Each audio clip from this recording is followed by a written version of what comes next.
Samantala mga kabrigada, kinumpirma ni Justice Secretary Jesus Crispin Remulla na 3 ghost flood control projects na ang na-validate ng National Bureau of Investigation sa probinsya ng Bulacan.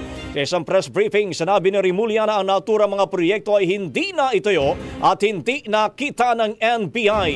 Dagdag pa niya, may mga ebidensya ng hawak ang mga otoridad hinggil dito. Sa huli, sinabi ng kalihim na 300 million pesos ang kabuuang halaga ng mga ghost projects at 1 o 2 kontraktor ang dawit sa anomalya.